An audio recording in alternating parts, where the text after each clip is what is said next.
The night Atlantic was calm in a way that felt almost mocking. A black mirror stretched in every direction, broken only by the slow rise and fall of the U-boat's bow. Inside the steel hull, the air was thick with diesel fumes, sweat, and the quiet tension of men who had learned to live with fear as a constant companion. The captain stood near the periscope, listening to the rhythm of the engines and the sea beyond the pressure hull. He had survived patrols that had crushed other boats into twisted metal coffins. He knew the rules of this war beneath the waves, or at least he thought he did.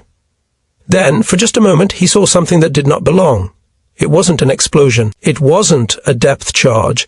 It wasn't even a sound. It was a faint, unnatural glow cutting across the darkness above the water, sweeping like an invisible hand across the sea. It lasted only seconds, but in those seconds, the captain understood something that would haunt him for the rest of the war. The ocean was no longer blind, and with that realization he knew the age of the Wolfpacks was ending. To understand why that single glimpse meant so much, you have to go back to the beginning, back to a time when German submarines ruled the Atlantic like silent predators, and the world's greatest navies were helpless to stop them. When the war began, the German U-boat force was small, underfunded, and underestimated. Yet it carried a deadly idea born from the lessons of the First World War. Britain was an island, and islands lived or died by sea traffic. Cut the shipping lanes, starve the factories, empty the cities, and the empire would collapse without needing an invasion. Karl Dönitz, the mastermind behind the U-boat campaign, believed in the power of coordination.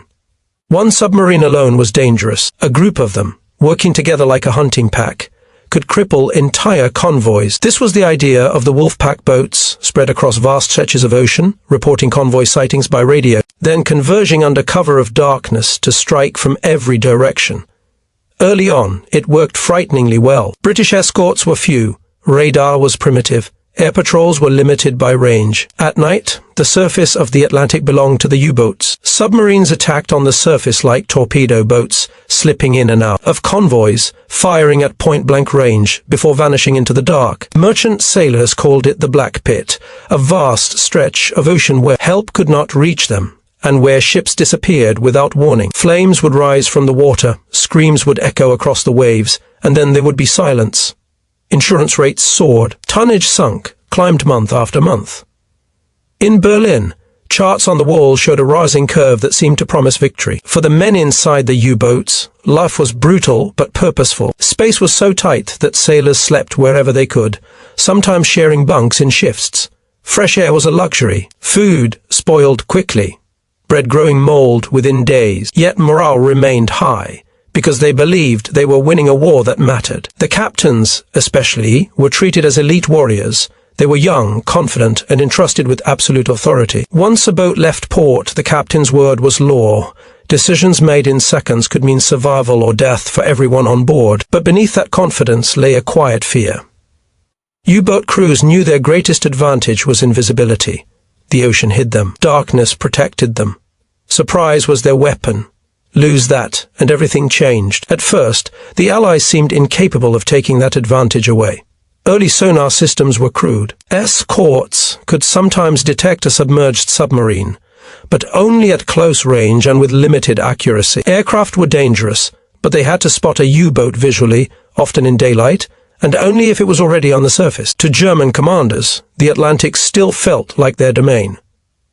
Then the war expanded.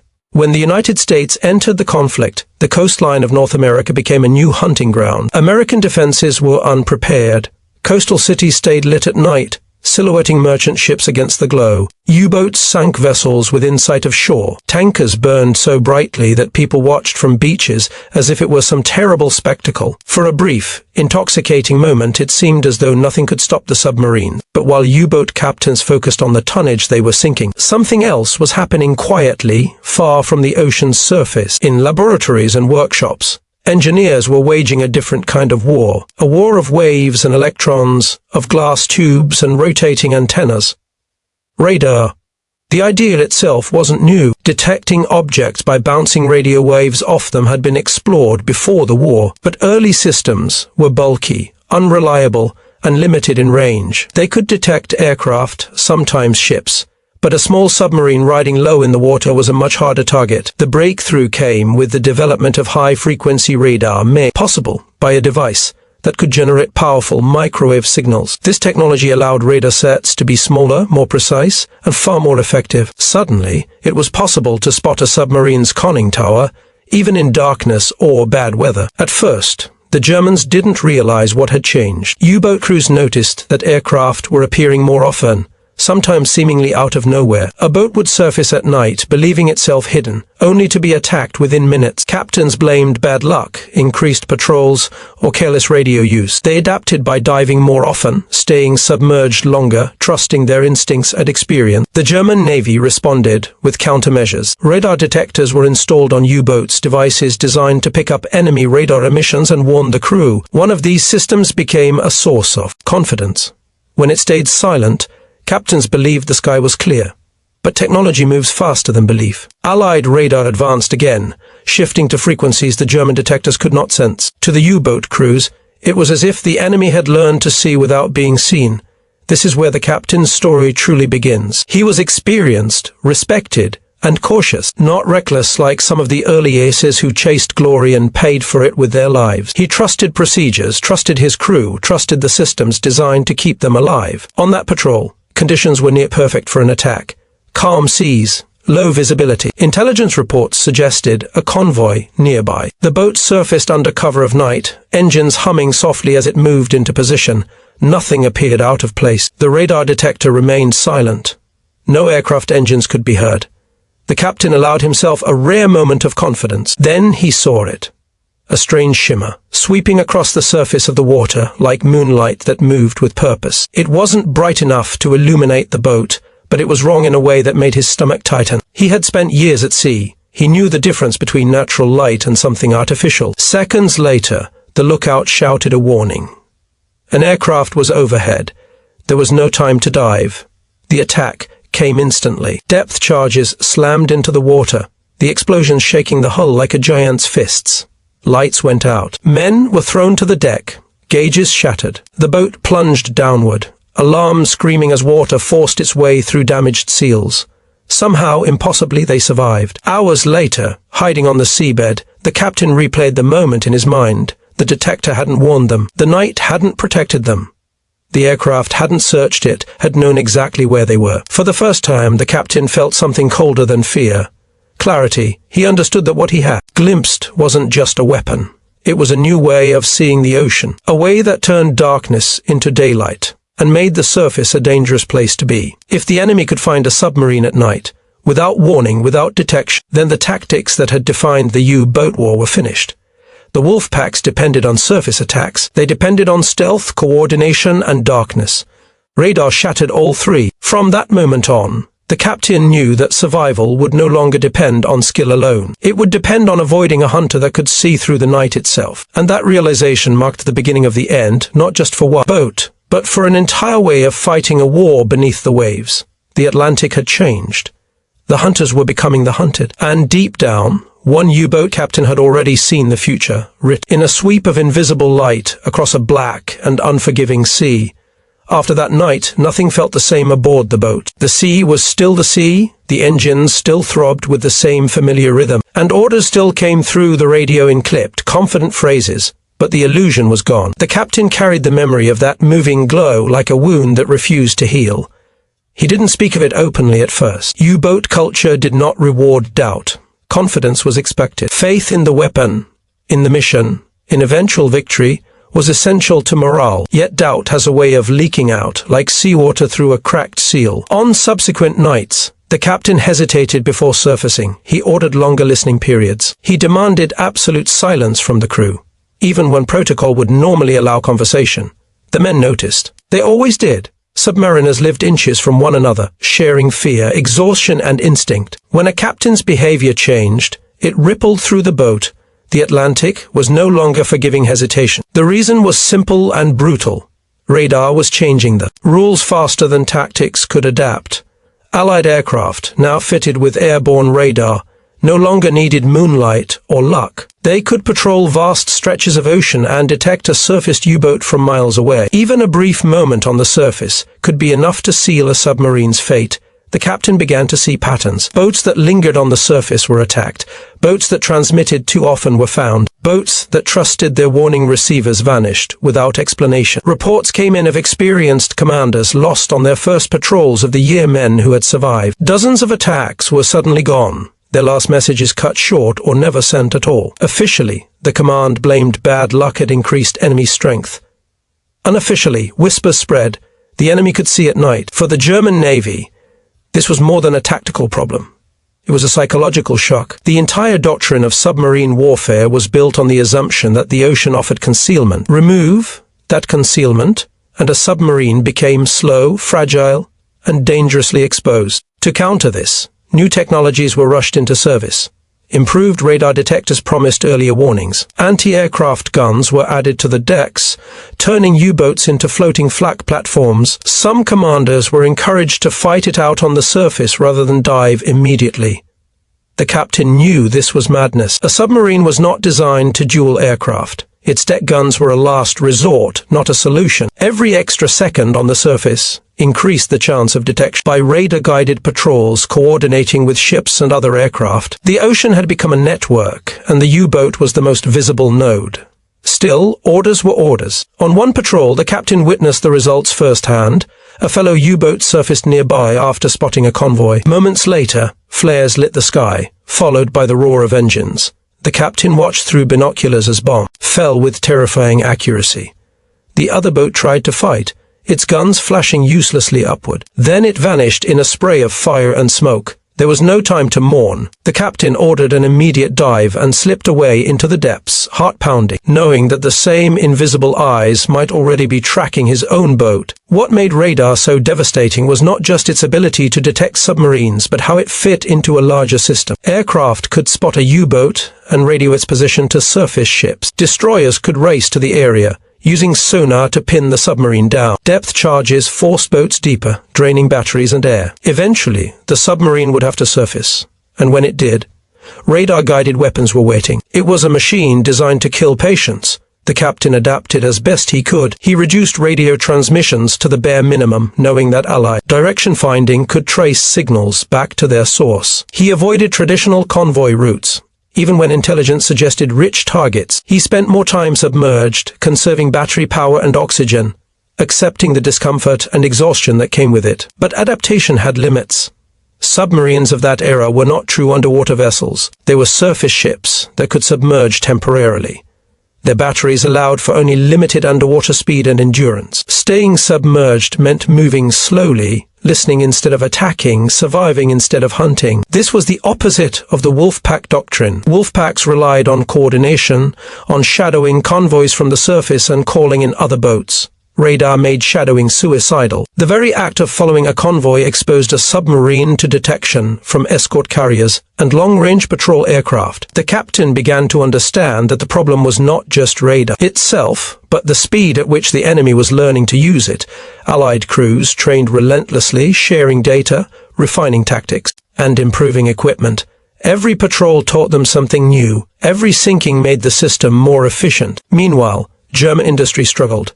Resources were stretched thin. New submarine designs promised greater underwater performance, but they arrived too late and in too few numbers. Crews trained faster and with less experience than before, thrown into a war that no longer resembled the one their instructors had fought. The captain saw the cost of this firsthand when a young replacement officer joined the boat. He was eager, intelligent, but inexperienced. He trusted the instruments completely, believing technology would protect them. The captain didn't have the heart to tell him that the enemy's technology had already surpassed theirs. During one tense night patrol, the radar detector remained silent, just as it had before that near-fatal attack weeks earlier. The officer suggested surfacing to recharge batteries. The captain hesitated. The sea was calm. The sky was dark. Everything appeared safe. But memory spoke louder than instruments. He delayed, choosing to wait another hour submerged. Minutes later, distant explosions echoed through the water.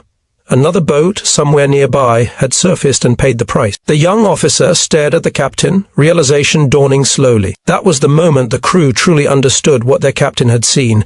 Radar didn't just find submarines, it broke trust. It made men question their senses, their training, their instincts. Was the night really dark? Was silence really safety? Could you believe a warning device that had failed others so completely?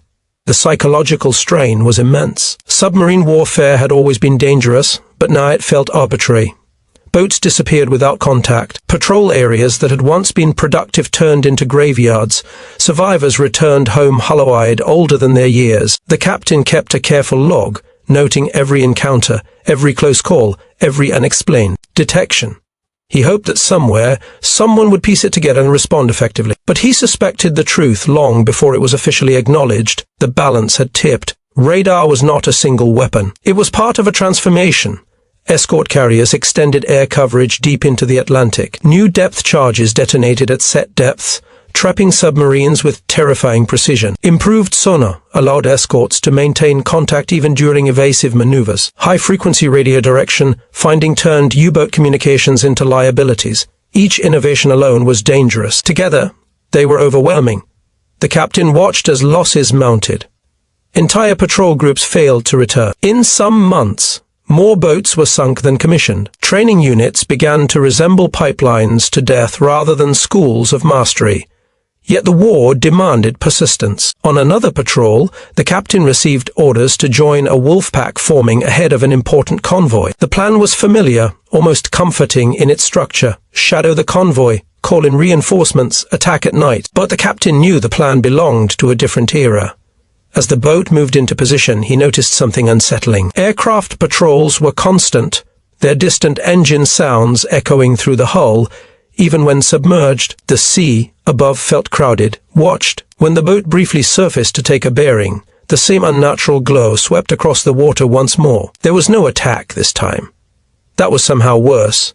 It meant they were being watched, measured, and tracked. The enemy didn't need to strike immediately. They could wait, coordinate, choose the perfect moment. The captain ordered a deep dive and changed course, effectively abandoning the Wolfpack. It was a quiet act of defiance, one that could be questioned later if they survived. In that moment, survival mattered more than doctrine. Hours later, the radio crackled with frantic messages, boat reporting attacks, escorts closing in, signals abruptly ending. The Wolfpack had walked into a trap. The captain listened in silence as voices disappeared one by one. Men he had trained with, men he had shared drinks with in port, men who believed in the old way of fighting. When the radio finally fell silent, the ocean around his boat felt impossibly empty. That night, deep beneath the surface, the captain accepted a truth he could no longer deny. The submarine was no longer the hunter. It was prey moving through a sea filled with unseen eyes. Radar had changed the war faster than anyone in Berlin had been willing to admit, and the price of that denial was being paid in steel hulls and human lives. The captain would continue to fight. He would follow orders, adapt when possible, and protect his crew as best he could. But in his heart, he already knew how this story would end. The Wolfpacks were finished. They just didn't know it yet, and the final reckoning, when the truth could no longer be ignored, was still to come. The end did not arrive all at once. It crept in slowly, patrol by patrol, loss by loss, until the Atlantic itself seemed to carry the weight of defeat. By the time the captain set out on what would become his final wartime patrol, the sea felt different, quieter in some ways, more hostile in others. The radio traffic had thinned. The confident tone of headquarters messages had faded into something brittle and forced. The Wolfpack still existed on paper. In reality, they were shadows of their former selves. The captain stood on the bridge as the boat cleared port, watching the coastline shrink into the distance. There were no cheering crowds anymore, no sense of triumph, just routine, as if repetition could erase the truth everyone felt but rarely spoke. The crew moved with practiced efficiency, but their eyes told a different story. These were not the wide-eyed volunteers of the early war. They were survivors. Out at sea, the captain relied almost entirely on caution. He avoided known shipping lanes. He stayed submerged as long as the batteries would allow. When he surfaced, it was only for minutes at a time, scanning the horizon before diving again. Even then, his heart raced with every second spent exposed. The invisible glow haunted him. Radar had become so effective that it no longer needed constant use. Aircraft could patrol by day and night, guiding surface ships with frightening precision. Escort carriers moved with convoys, turning what had once been safe hunting grounds into moving fortresses. The ocean, once vast and anonymous, now felt mapped and measured. One night, While running submerged at low speed, the hydrophone operator reported distant propellers, escorts. The captain altered course, slowing even further, hoping to slip past unnoticed. Minutes stretched into hours. Sweat beaded on foreheads as air grew stale. Every creak of the hull sounded like a betrayal. Then, the first depth charge exploded. The shockwave slammed into the boat, throwing men against bulkheads. The lights flickered but held. The captain ordered silence, listening as more explosions followed, closer this time. The escorts had contact. Whether through sonar, radar coordination, or sheer persistence, they had found him. This was the moment all U-boat captains dreaded. Depth charges rained down, each one a calculated attempt to crush the hull or force the submarine to surface. The captain maneuvered carefully, changing depth and course, using every trick he knew. He thought of the glow again, that first realization months earlier. Back then, survival had felt possible. Now, it felt borrowed. Hours passed in a nightmare rhythm of explosions and evasion. The batteries drained. Carbon dioxide levels rose. Men coughed quietly, fighting panic. The captain knew that even if they escaped this attack, another might follow. Radar and radio meant the enemy could hand them off from one hunter to the next. Finally, the attacks faded. The escorts moved on, perhaps drawn away by another contact, perhaps satisfied they had done enough. The captain did not celebrate. He waited. Only after long, agonizing hours did he allow the boat to creep away. They survived. But survival no longer felt like victory. When the patrol ended, the boat returned to port damaged but intact. There were no celebrations. The captain filed his report, detailing the encounter, the detection, the relentless coordination of the enemy. He wrote carefully, choosing his words, knowing that too much honesty could be seen as defeatism. He was granted a brief leave. During that time, the truth became impossible to ignore.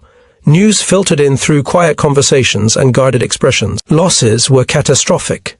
Entire flotillas wiped out. Training schools rushed men to sea with minimal preparation, filling gaps faster than experience could. New submarines were being built that promised revolutionary underwater performance, but they arrived too late, and crews had no time to master them. The captain met other commanders, men he respected deeply. Their stories echoed his own. Night no longer protected them. Silence no longer guaranteed safety. Instruments lied. The ocean had turned against them. Then came the moment when the illusion finally shattered. Orders arrived scaling back Wolfpack operations. Independent patrols were emphasized. Caution replaced aggression. The very doctrine that had defined German submarine warfare was quietly abandoned, though no one used those words. For the captain, it was confirmation of what he had known since that first glimpse of sweeping light on the water. Radar had won, not by sinking a single boat, but by breaking the logic of the entire campaign. It had turned coordination into vulnerability. It had made the surface deadly and the depths temporary refuges. It had given the Allies the one thing they had lacked at the start of the war, awareness. The captain was assigned to training duty, a subtle acknowledgement that his experience was more valuable on land than at sea. He stood before young recruits, teaching them procedures, emergency drills, the realities of underwater endurance. He did not tell them everything. Some truths were too heavy to place on shoulders that had not yet faced the ocean. But sometimes, late at night, he would speak quietly to another instructor, another survivor. They would talk about the early days, about nights when the Atlantic belonged to them, when darkness felt like an ally rather than a trap. And always the conversation returned to radar, the invisible enemy.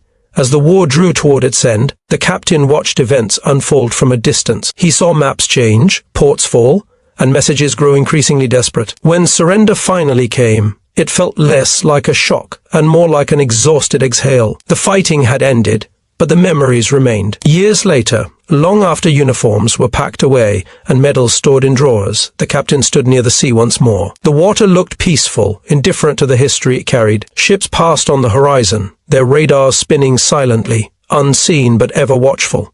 He thought of that night again. The calm water, the unnatural glow. The moment he realized the ocean was no longer blind. In that instant, he had seen the future of warfare. A future where technology reshaped battles faster than tradition could adapt. Where victory belonged not just to bravery, but to those who learned to see what others could not. The Wolfpacks had not been defeated by cowardice or lack of skill. They were defeated by awareness, by the simple, devastating ability to find what was once hidden. And one U-boat captain had understood it in a heartbeat, standing on a dark sea, watching invisible waves sweep across the night. By the time the world accepted that truth, it was already too late. There was no official fourth act to the story. Wars rarely provide neat endings for the people who lived inside them, yet time has a way of adding meaning long after the guns fall silent, and in that sense, there was still more to be said. In the years after the surrender, the captain was questioned, like so many others.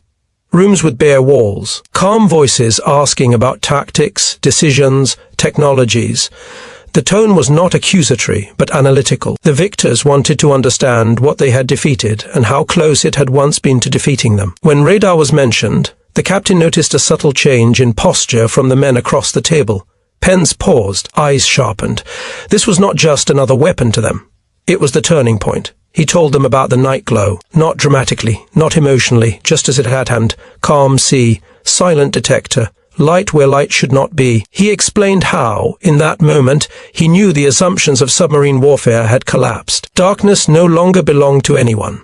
The ocean itself had been stripped of secrecy. One of the officers nodded slowly and said something the captain never forgot. "We knew when we could see you at night, it was over. You just figured it out faster than most." That sentence stayed with him for decades.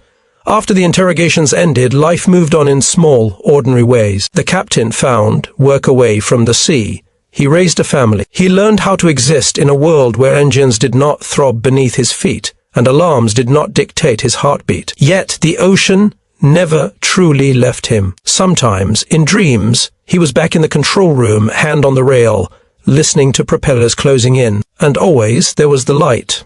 As technology advanced, radar became commonplace. Civilian ships carried it. Fishing boats used it to avoid collisions. Aircraft relied on it to cross oceans safely. What had once been a secret weapon became a background presence, trusted and unquestioned. That irony was not lost on him. Something that had silently ended an entire method of warfare now helped prevent accidents and save lives. The same invisible waves that once guided bombs now guided ships through fog. History, he realized, was rarely cruel without also being complicated. From time to time, he would meet former Allied sailors at veterans' gatherings. Conversations were cautious at first, shaped by old loyalties and memories, but age softened edges, stories were shared. Laughs, too. When the subject of the Atlantic came up, there was a shared understanding that needed few words. They had all been young once, they had all trusted the sea, and the sea had changed beneath them. One former escort officer described the first time radar showed him a submarine at night. He spoke of disbelief, of staring at a screen that revealed something his eyes could not. It felt like cheating, the man admitted with a half-smile. Like the war had suddenly tilted. The captain nodded. He understood that feeling better than anyone. As the decades passed, historians began to tell the story more clearly. Charts, statistics, and declassified reports confirmed what instinct had already taught him. The introduction of effective radar did not just reduce losses or increase sinkings. It rewired decision-making on both sides. It compressed time. It punished hesitation. It rewarded coordination. Most importantly, it removed mystery. Submarine warfare had thrived in uncertainty.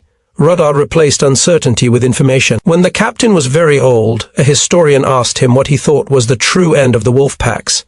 Was it radar alone? Was it aircraft, escort carriers, better tactics? He thought for a long moment before answering. It ended, he said, when the night stopped being safe.